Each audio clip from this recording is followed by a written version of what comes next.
एक बुजुर्ग औरत मर गई। यमराज लेने आए। औरत ने यमराज से पूछा, आप मुझे स्वर्ग ले जाएंगे या नरक? यमराज ने कहा, दोनों में से कहीं नहीं। तुमने इस जन्म में बहुत ही अच्छे कर्म किए हैं, इसलिए मैं तुम्हें सीधे प्रभु के धाम ले जा रहा हूँ। बुजुर्ग औरत खुश हो गई, बोली, धन्यवाद, पर मेरी आपसे एक विनती है। मैंने यहाँ धरती पर सबसे बहुत स्वर्ग नरक के बारे में सुना है। मैं एक बार इन दोनों जगहों को देखना चाहती हूँ। यमराज बोले कि तुम्हारे कर्म अच्छे हैं, इसलिए मैं तुम्हारी ये इच्छा पूरी करता हूँ। चलो, हम स्वर्ग और नरक के रास्ते से होते हुए प्रभु के धाम चलेंगे।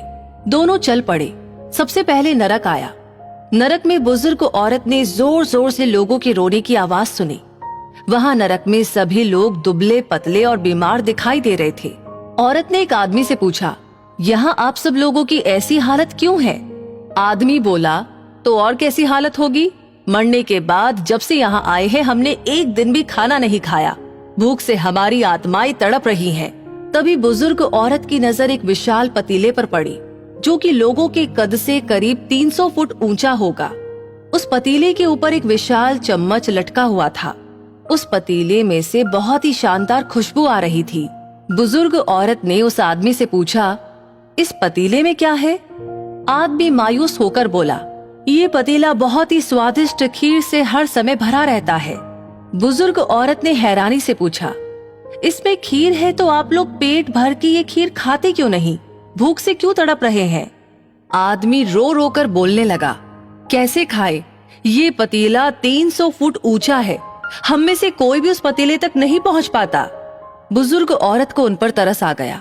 सोचने लगी, बेचारे खीर का पतीला होते हुए भी भूख से बेहाल है। शायद ईश्वर ने उन्हें यही दंड दिया होगा। यमराज बुजुर्ग औरत से बोले, चलो हमें देर हो रही है। दोनों चल पड़े। कुछ दूर चलने पर स्वर्ग आया। वहाँ पर बुजुर्ग औरत को सबके हंसने खिलखिलाने की आवाज सुनाई दी। सब लोग बहुत खुश दिखाई दे रहे थे। उनको खुश देखकर बुजुर्ग औरत भी बहुत खुश हो गई। पर वहाँ स्वर्ग में भी बुजुर्ग औरत की नजर वैसे ही 300 फुट ऊंचे पतीले पर पड़ी, जैसा नरक में था। उसके ऊपर भी वैसा ही चम्मच लटका हुआ था। बुजुर्ग औरत ने वहाँ लोगों से पूछा, इस पतीले में क्या है? स्वर्ग के लोग बोले कि इसमें बहुत ही स्वादिष्ट खीर है। बुजुर्ग औरत हैरान हो गई।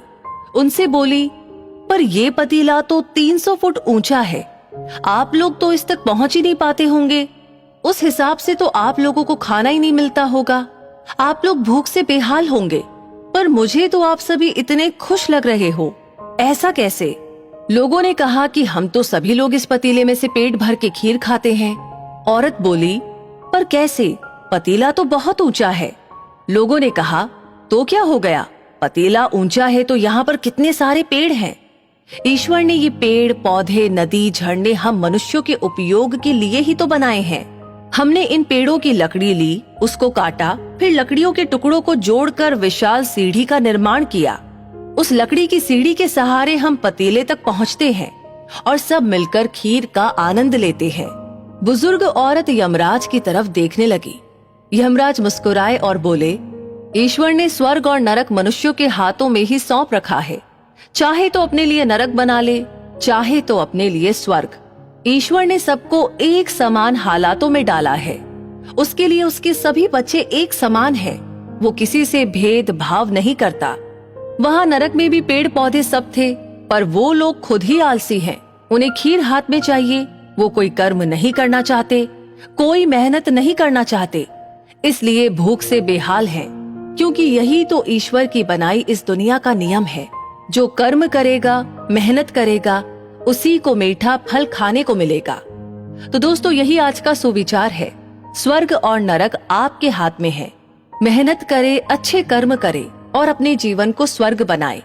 अगर ये वीडियो अच्छी लगी हो तो इसे शेयर जरूर करें और वीडियो से आपको क्या सीख मिली कमेंट बॉक्स में लिख करके अपनी राय जरूर दें। और ऐसी ही वीडियोस देखते रहने के लिए हमारे पेज को फॉलो करना न भूलें। धन्यवाद।